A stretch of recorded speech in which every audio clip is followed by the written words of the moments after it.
Dalam nama Bapa dan Putra dan Roh Kudus. Amin. Umat Kristiani Katolik yang terkasih, senang sekali saya Kartika Budiman boleh berjumpa kembali bersama dengan Anda dalam program Pelita Kasih. Saat ini kita akan membahas sebuah tema, yakni tentang perayaan Ekaristi dan sikap-sikap liturgi di dalamnya. Dan semua itu akan kita bahas bersama dengan narasumber yang sudah hadir, Pastor Roni Singal PR. Beliau merupakan Pastor Paroki Santo Kristoforus Gorontalo. Apa kabar, Pastor? Baik, Tika. Baik, Pastor. Tadi saya sudah menjelaskan kepada pemirsa yang di rumah, yakni tentang tema kita saat ini perayaan Ekaristi dan sikap-sikap liturgi di dalamnya. Tentunya semua umat Katolik di seluruh dunia ini pasti sudah pernah mengikuti perayaan Ekaristi. Dan pasti juga banyak pertanyaan sebenarnya yang ingin ditanyakan, karena dalam perayaan Ekaristi tersebut tentu kita melakukan beberapa sikap, beberapa tindakan yang kita sendiri sebenarnya terkadang belum paham maksudnya. Mungkin itu hanya karena rutinitas saja, jadi kita melakukannya tanpa mungkin mencari tahu artinya seperti apa. Baik, Pastor, silakan mungkin Pastor menjelaskan terlebih dahulu mungkin dari arti kata liturgi tersebut, Pastor. Silakan, Pastor. Oke, baik. Jadi malam ini tema yang kita angkat menarik ya. Bagian tak terpisahkan dari kehidupan kita sebagai umat Katolik. Merayakan Ekaristi. Perayaan Ekaristi adalah perayaan liturgi. Ya, kalau asal kata liturgi sendiri kan dari kata Yunani, liturgia, ya artinya kerja bersama, karya bakti bersama. Jadi bagaimana kita sebagai umat melaksanakan semacam peribadatan kita tentu kepada Tuhan. Nah, itulah yang disebut sebagai perayaan liturgi. Dan salah satu perayaan liturgi tentu yang menjadi puncak dan pusat dari seluruh kehidupan kita sebagai orang Katolik adalah misa atau perayaan Ekaristi. Kenapa disebut pusat dan puncak? Karena dari perayaan Ekaristi itu segala sesuatu yang berhubungan dengan kehidupan kita sebagai umat Katolik itu dipusatkan di sana. Lalu semacam puncak juga, tadi saya katakan pusat dan puncak karena apapun yang kita lakukan sebagai orang Katolik itu diarahkan ke perayaan Ekaristi, dan itulah yang menjadi top atau puncak dari seluruh kehidupan kita. Nah, tentu dalam merayakan Ekaristi perlu adanya sikap-sikap liturgi yang harus kita laksanakan selama mengikuti perayaan Ekaristi itu ya. Saya kasih contoh saja sederhana kita saja yang pergi nonton bioskop, ada sikap-sikap liturgi yang biasanya diatur di dalam gedung bioskop itu sendiri kan, apa yang sebaiknya kita lakukan, duduk yang sopan, tidak boleh mengangkat kaki. Atau saya kasih contoh lain lagi, ketika kita misalnya menghadap atasan kita di kantor, entah wali kota, bupati, ya semakin tinggi kepada siapa kita akan menghadap, ya kita sudah tahu bagaimana kita bersikap, ya apalagi ini berhadapan dengan Tuhan. Nah, karena itu perlu sikap-sikap liturgi, dan itu kita semua sudah mengaturnya biar umat tahu. Kenapa pada saat lagu pembukaan misalnya bagian awal kita berdiri. Apa maksudnya berdiri? Kenapa tidak duduk? Nah, atau kenapa pada saat pernyataan tobat kita berlutut? Apa maksudnya? Mungkin sebentar kita akan detail ya membahas itu, tapi pada bagian awal ini biar dijelaskan secara general saja dulu ya, secara umum. Bagaimana kaitan antara perayaan liturgi itu sendiri, ya, dalam hal ini kita ambil contoh misa ya, atau perayaan Ekaristi, dengan sikap-sikap liturgi di dalamnya. Nah, tentu sikap-sikap liturgi itu diatur sedemikian rupa oleh gereja agar supaya pertama-tama tentu membantu umat beriman Kristiani, membantu umat beriman Kristiani agar selama perayaan liturgi itu berlangsung, mereka bisa menempatkan dirinya, ya, posisinya sesuai dengan apa yang sementara berlangsung itu. Betul. Ya toh? Bukan sekedar juga soal keseragaman, ya, tetapi bagaimana dari setiap sikap liturgi yang sementara dijalankan itu dalam perayaan Ekaristi atau perayaan liturgi itu, ya, umat menimba makna, ya, dari sikap yang sementara dijalaninya itu, ya. Oleh karena itu kita betul-betul mengaturnya secara baik dan benar agar selama perayaan Ekaristi itu sikap liturgi justru turut menjadi bagian yang menunjang agar perayaan Ekaristi atau perayaan liturgi secara keseluruhan itu dapat berlangsung secara hikmat toh, dan baik serta teratur. Baik, Oke. Pastor. Mungkin kita langsung saja, tadi Pastor iya. sudah menjelaskan di awal ketika kita masuk ke gereja tentu kita mengambil ada air suci dengan posisi berdiri, kemudian ada yang tanda salib. Mungkin itu ada maksudnya, Pastor? Oh iya. Nah, betul. Jadi di setiap pintu masuk gereja disediakan wadah, ya, yang isinya itu air kudus atau air suci. Lalu kita mencelupkan tangan kita, ya kecuali dalam masa pandemi ya, kita tidak omongin dalam masa pandemi kan, itu situasi khusus ya. Walaupun sekarang sudah melandai dan kita sudah kembali lagi ke situasi sebelum, hampir semuanya sudah kembali ya ke situasi sebelum COVID. Nah, ketika kita menandai dengan air kudus dan membuat tanda salib, toh, itu berarti kita menyucikan diri kita sebelum kita masuk ke rumah Tuhan, toh, sebelum kita akan mulai mengikuti perayaan Ekaristi atau perayaan liturgi itu sendiri. Jadi bukan asal saja itu dipajang di samping kiri kanan pintu-pintu gereja lalu. Nah makanya memang harapkan agar umat tidak lupa. Sebab kadang-kadang biasanya kalau sudah terlambat, orang cepat-cepat tanpa melewati lagi itu, maksudnya tanpa berhenti sejenak, dia buat ambil mencelupkan jarinya, membuat tanda salib dengan baik dan benar. Sebab kadang-kadang juga biar sudah mencelupkan tangan lalu membuat tanda salib juga membuatnya tidak secara benar dan baik, ya toh. Nah itu faktor-faktor juga, itu bagian dari sikap liturgi juga ya, bagaimana membuat tanda salib yang baik dan benar. Toh? Jadi bagaimana, Pastor, yang baik dan benar? Agar supaya tidak memberi kesan yang tidak baik. Ya toh? Ada kalanya kan kalau orang yang tidak ngerti, toh mungkin jarang ketemu dengan kita yang beragama Katolik, yang selalu memulai doa dengan tanda salib, kan mungkin menimbulkan tanda tanya, toh, apa maksudnya teman saya yang beragama Katolik ini membuat tanda salib? Ya buatlah yang baik dan benar, tuh misalnya dalam nama Bapa dan Putra dan Roh Kudus. Amin. Ya jangan cepat-cepat, tuh. Ya, kalau terlambat kan semua jadi tidak normal dalam tanda petik, ya, karena rasa tidak enak terlambat. Nah, karena itu penting juga untuk hadir tepat pada waktunya. Itu juga bagian dari sikap. Malah dianjurkan 5-10 menit sebelum perayaan liturgi itu mulai, kita sudah ada di tempat duduk yang sudah kita pilih sendiri, toh. Kita sudah mulai berdoa pribadi. Ya itu penting, doa pribadi kan orang selalu lupa. Doa pribadi agar sesudah kita doa pribadi, diasumsikan kita sudah siap lahir batin untuk mengikuti perayaan Ekaristi itu sendiri. Nah, itu maksud dari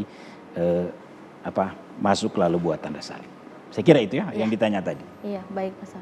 Sebelum kita melanjutkan pembahasan kita, Pastor, kita mau jeda iklan dulu. Umat Kristiani Katolik yang terkasih, sebelum kita lebih jauh lagi membahas tema kita saat ini, kita ikuti dulu yang mau lewat ini, tetap di Pelita Kasih.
Umat Kristiani Katolik yang terkasih, terima kasih Anda masih bersama kami dalam program Pelita Kasih.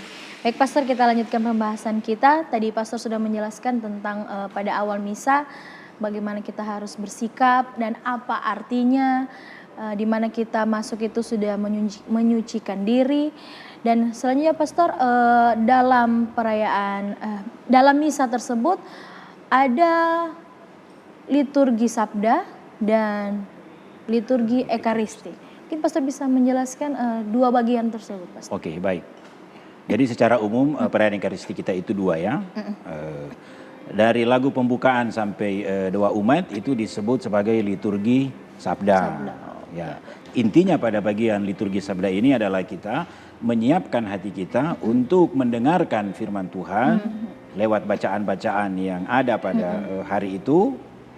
Lalu kita mendengarkan homili atau khotbah, lalu tentu dari homili atau khotbah yang disampaikan kita tentu memetik sesuatu lalu kita bawa pulang untuk dilaksanakan dalam kehidupan sehari-hari. Nah, liturgi sabda diawali dengan lagu pembukaan. Nah, lagu pembukaan umat berdiri. Apa artinya tanda berdiri kan? Itu tanda kita menghormati bahwa perayaan liturgi akan dimulai. Sekaligus juga penghormatan kita terhadap imam yang akan memimpin perayaan Ekaristi. Itu imam kan adalah alter Kristus, Kristus yang lain yang akan memimpin kita dalam perayaan Ekaristi. Itu kita ingat ketika Yesus masuk ke kota Yerusalem kan, ya disambut ya, umat berdiri di kiri kanan jalan.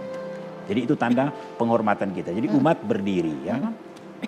Nah, sesudah bagian pembukaannya tanda salib, salam dan kata pengantar, kan sesudah itu pastor mengajak ya, mari kita mengakui dosa-dosa. Jadi di awal Ekaristi ini juga kita diajak bahwa sebagai manusia lemah kita penuh kekurangan. Baiklah kita sebelum lanjut akan perayaan liturgi ini kita mengakui dulu dosa-dosa kita di hadapan. Nah, itu berlutut. Nah, toh berlutut. Berlutut tandanya apa? Tandanya apa? Tanda kedosaan kita. Toh sekaligus tanda sembah sujud kita, memohon ampun kepada Tuhan. Toh? Umumnya kan kalau juga kita bersalah kepada orang tua kita, kita berlutut di hadapan orang tua, mama, papa ampunilah saya. Paling kentara itu kalau ada penerimaan sakramen perkawinan. Ya. Minta doa restu kepada orang tua. Nah, pasangan yang baru nikah itu berlutut. Toh? Sekaligus minta restu, tapi pada saat yang sama juga memohonkan ampun atas dosa-dosa yang pernah dilakukan terhadap mama dan papa. Nah, begitu juga dalam bagian awal ya, kita sambil mengucapkan doa tobat atau saya mengaku, sikap kita adalah berlutut. Itu tanda kedosaan kita dan tanda mohon ampun. Nah, sesudah itu kan dilanjutkan dengan Tuhan kasihanilah dan kemuliaan atau Kyrie dan Gloria. Ya. Lalu sesudah itu doa kolekta, doa kolekta itu sebenarnya istilahnya. Ya. Dulu disebut doa pembuka, tapi itu sebenarnya doa kolekta. Atau sering juga disebut doa presidensial. Artinya doa yang hanya boleh diucapkan oleh pemimpin. Dalam hal ini pastor atau uskup. Tidak boleh doa itu diucapkan bersama. Misalnya pastor mengajak, mari kita berdoa bersama. Tidak boleh. Itu doa kolekta atau doa presidensial istilahnya itu. Doa. Jadi khusus pastor yang mengucapkan itu atau yang memimpin. Nah, sesudah itu mulailah dengan bacaan-bacaan ya. Nah, kita juga secara liturgi, lewat penanggalan liturgi ya, atau kalender liturgi, sudah mengatur sedemikian rupa bacaan-bacaan selama tahun liturgi. Nah, kalau tahun tahun yang kita biasa jalani kan mulai Januari sampai 1 Januari sampai 31 Desember ya. Betul. Nah, kalau kita kan dimulai dengan minggu Advent yang pertama, ditutup dengan Hari Raya Kristus Raja Semesta Alam. Biasanya itu terjadi di akhir bulan November. Bulan November. Nah, ada 3 tahun ya. Tahun A, tahun B, tahun C. Maksudnya dibagi begitu agar supaya ada keteraturan ya. Jadi misalnya selama November, rupa sekarang ya. November 2022 yang lalu sampai November 2023 ini kita memakai tahun A sekarang ya. Lalu untuk misa harian ada bagi lagi tahun pertama, tahun kedua atau tahun genap, tahun ganjil dan tahun genap. Nah sekarang memakai tahun ganjil atau tahun pertama. untuk misa harian. Ya. Nah, selama 3 tahun itu kan selalu ada bacaan Injil kan. Iya. Nah, untuk bacaan sesudah bacaan kedua. Bacaan kedua umumnya diambil dari surat Rasul Paulus atau surat-surat umum atau surat-surat Katolik ya. Yakobus, Petrus, 1-2 Yohanes atau Wahyu. Nah, bacaan pertama biasa ambil dari Perjanjian Lama ya. Itu kalau misa hari Minggu. Iya. Nah, khusus untuk Injil kan ada 4 Injil. Iya. Matius, Markus, Lukas, Yohanes. Nah, untuk tahun A pakailah Injil Matius. Tahun B pakailah Injil Markus. Tahun C pakailah Injil Lukas ya tahun C. Lalu ditanya, Yohanes dikemanakan? Dia disebar di 3 tahun itu. Jadi baik di tahun A, tahun B, tahun C ada Injil Yohanes. Nah, itu semua sudah diatur. Jadi kalau Tika mau ikut misa di Gorontalo atau minggu depan ada tugas luar di Manado, bacaannya sama. Kalau juga cuti lalu ikut misa di luar Pulau Sulawesi, misalnya di Jakarta, atau kalau satu waktu ada berkat lalu jalan-jalan siar ke Eropa misalnya, maka bacaannya sama, tidak beda. Ya cuma tentu bahasa yang dipakai yang berbeda ya. Tentu kalau di luar Indonesia ya tentu pakai bahasa setempat, bahasa Inggris misalnya atau bahasa Perancis. Iya. Nah, Pastor, di antara bacaan pertama dan kedua diselingi dengan mazmur. Oke. Dulu istilahnya itu mazmur antar bacaan. Iya, mazmur antar bacaan. Kalau sekarang kan sudah disebut mazmur tanggapan. Nah, diganti istilahnya itu untuk tidak ada kesan seolah-olah mazmur itu hanya semacam pengisi saja interval antara bacaan pertama dan bacaan kedua. Nah, ketika diganti dengan mazmur tanggapan berarti ada semacam keaktifan dari umat, toh? Makanya mazmur tanggapan berarti umat menanggapi ya lewat nyanyian singkat, toh? Berupa refrain dari mazmur itu. Itu jadi ada jangan pikir mazmur tanggapan apa maksudnya tanggapan itu. Setelah bacaan kedua juga Pastor ada sebelum ke itu Injil. Kan Injil sama sebetulnya fungsinya kita tentu tidak sebut sebagai mazmur karena isinya bukan mazmur kan. Kenapa disebut mazmur? Karena umumnya ambil dari kitab mazmur, semuanya ambil dari kitab mazmur.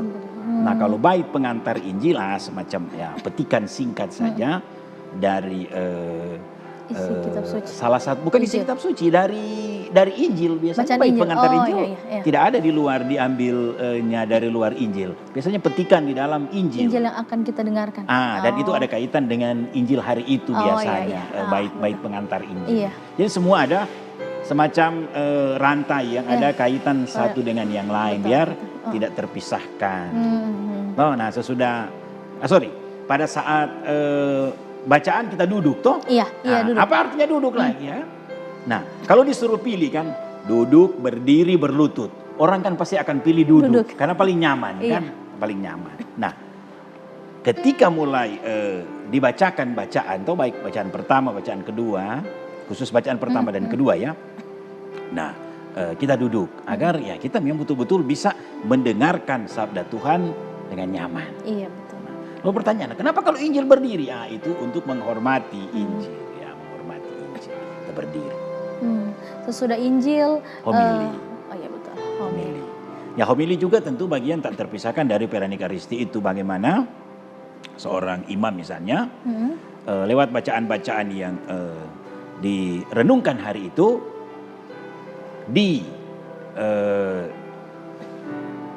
disatukan dalam sebuah homili. Karena itu dalam homili yang diharapkan tidak panjang, tidak panjang. Ya, memang tentu tidak panjang mungkin relatif, tetapi ya kalau ikut rekomendasi dari Paus Fransiskus, Paus kita yang sekarang, beliau mengatakan bahwa sebaiknya homili tidak lebih dari 7 menit. Baik Pastor, sebelum kita lanjut lagi kita jeda iklan dulu Pastor. Umat Kristiani Katolik yang terkasih, sudah lebih menarik lagi pembahasan kita saat ini. Tapi sebelum lebih jauh lagi kita ikuti dulu pesan yang mau lewat ini, tetap di Pelita Kasih.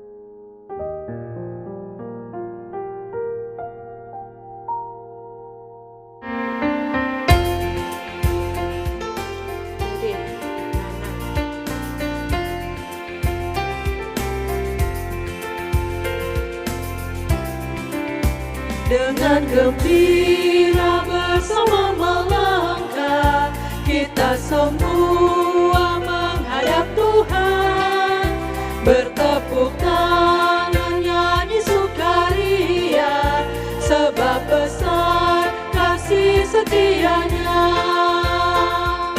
Angkatlah hati jiwa, mohon rahmat berimbang,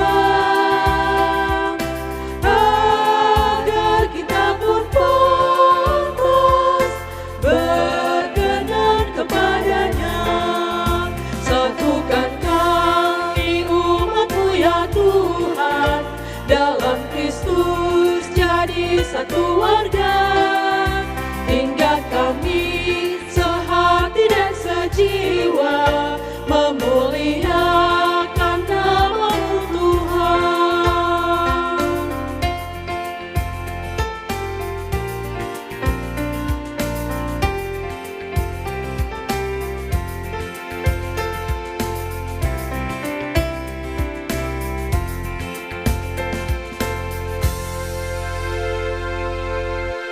Umat Kristiani Katolik yang terkasih, terima kasih Anda masih bersama kami dalam program Pelita Kasih.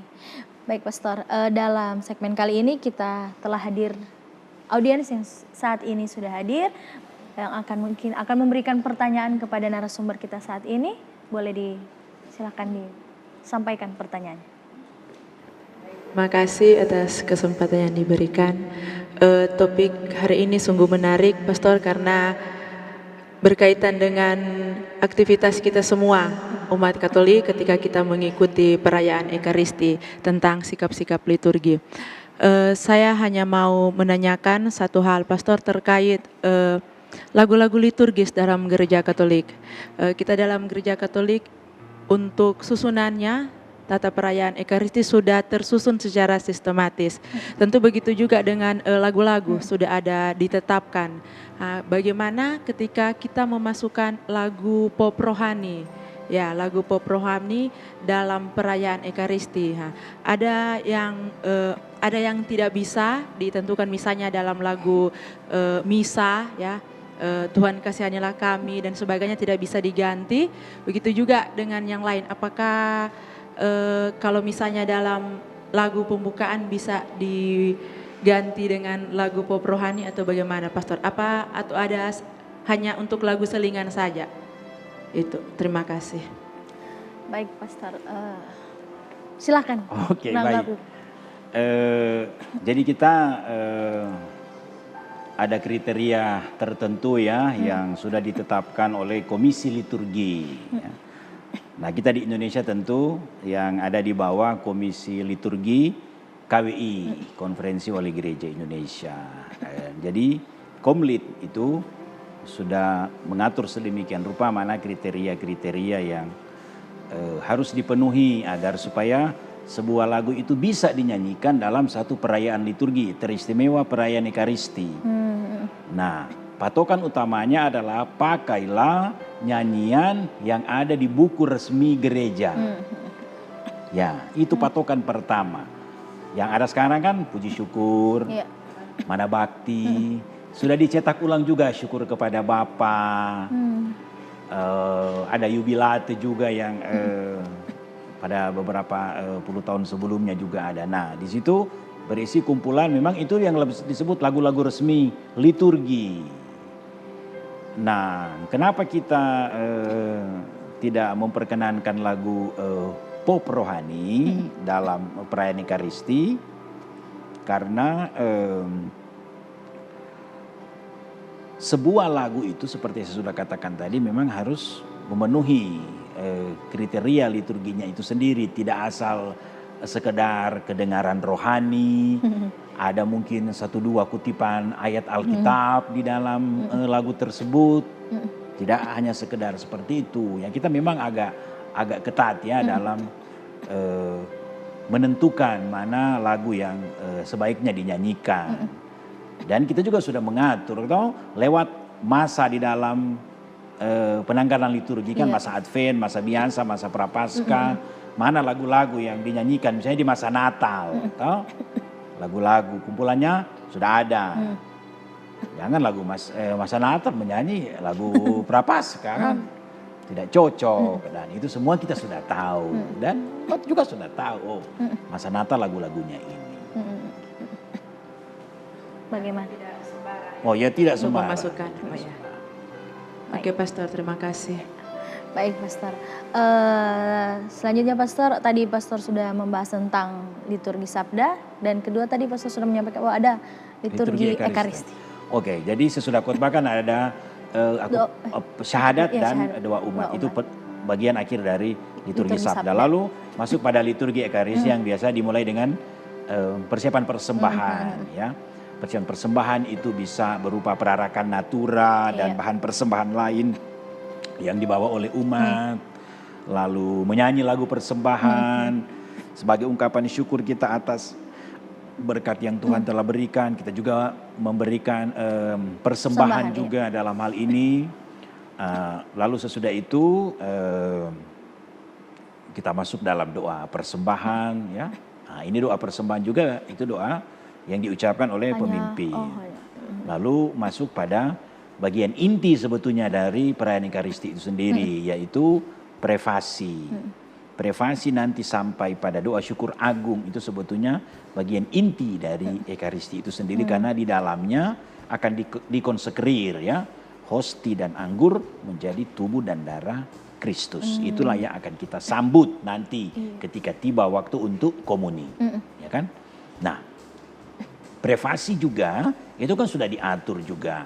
Ada prefasi yang biasa setiap minggu, kalau bukan dibaca itu bisa dibaca atau dinyanyikan. Tapi kalau hari Minggu biasanya dinyanyikan biar kesan kemeriahan itu ada. Nah, itu sudah diatur juga, ada prefasi masa biasa, masa Natal, masa Prapaskah, sudah diatur semua. Lalu masuk pada doa syukur agung. Nah Pastor, sebelum pada persiapan persembahan itu Pastor, yang sering kita lihat selain ada pendupaan terhadap imam, altar, kemudian ada imam. Juga kemudian ada juga sekarang ke umat. Itu jadi kan wiruk itu atau tempat di mana kita mengisi dupa itu kan, atau kemenyan, ketika itu diisi dengan dupa wiruk yang ada baranya itu kan, menghasilkan asap kan. Nah, jadi pemakaian dupa dan wiruk dalam liturgi itu melambangkan doa-doa kita yang naik ke atas itu, ke hadirat Allah, bagaikan asap dari dupa yang harum mewangi itu naik ke hadirat Tuhan. Jadi itu bukan sembarang. So pakai asap-asap di gereja Katolik ini. Nah, itu maksudnya. Jadi itu asap naik ke atas. Lambang doa-doa kita. Kenapa harum tuh dipakai yang harum? Nah, itu seperti harumnya doa kita untuk naik, diterima oleh Allah yang Maha Kuasa. Nah, kenapa imam didupai? Karena pada saat itu imam bertindak sebagai, tadi saya sudah katakan, alter Kristus, Kristus yang lain. Ya, jadi dia menggantikan posisi Kristus untuk merayakan Ekaristi itu sendiri, maka didupailah imam itu. Lalu umat juga sebagai bagian juga terpisahkan dari persekutuan yang mengikuti perayaan Ekaristi itu juga ya didupai juga. Iya, betul sekali. Nah kemudian puncak dari liturgi itu Pastor dalam doa syukur agung, ya kan, pada saat Pastor mengambil hosti, lalu mengatakan terimalah dan makanlah. Sesudah itu juga mengambil piala yang berisi anggur, lalu mengatakan terimalah dan minumlah. Nah, ketika Pastor mengatakan itu, maka berubahlah menurut kepercayaan dan teologi iman Katolik, berubahlah hosti dan anggur itu menjadi tubuh dan darah Kristus. Ya. Kita mungkin besok-besok bisa mengulasnya lebih dalam satu tema khusus ya, tapi intinya seperti itu gitu. Jadi pada saat konsekrasi itu umat berlutut. Dikonsekrir, umat berlutut sebagai tanda bahwa kita ini bukan saja menghormati, tetapi sebetulnya tidak pantas sebagai manusia yang berdosa. Nah karena itu nanti sebelum sambutan kita mengatakan kalimat apa? Coba kalau ingat. No? Ya Tuhan, saya tidak pantas Tuhan datang kepada saya, tetapi bersabdalah saja, maka saya akan sembuh. Nah kalimat itu sebetulnya diadopsi dari perkataan dari perwira, seorang perwira kan yang meminta tolong kepada Yesus karena anaknya sakit. Nah, sudah itu diadopsi oleh gereja, dipakai dalam perayaan Ekaristi sebelum kita menyambut. Gitu. Nah, sesudah doa syukur agung di mana hosti dan anggur itu dikonsekri, diubah menjadi tubuh dan darah Kristus kan, lalu tibalah kita pada bagian komuni yang diawali dengan menyanyikan atau mendoakan doa yang diajarkan oleh Tuhan Yesus kepada kita. Yaitu doa Bapa kami. Baik Pastor. Kita jeda iklan lagi, Pastor. Boleh. Umat Kristiani Katolik yang terkasih, sebelum kita melanjutkan pembahasan kita saat ini, kita ikuti dulu pesan-pesan yang mau lewat, tetap di Pelita Kasih.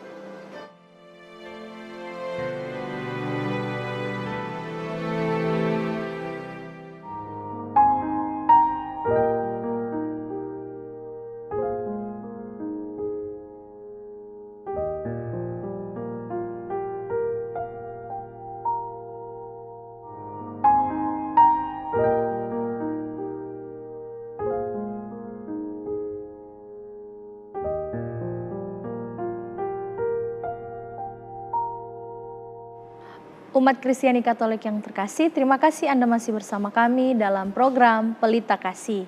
Nah, Pastor, kita lanjutkan lagi tadi yang terakhir Pastor membahas tentang sudah pada bagian komuni. Oh, komuni ya.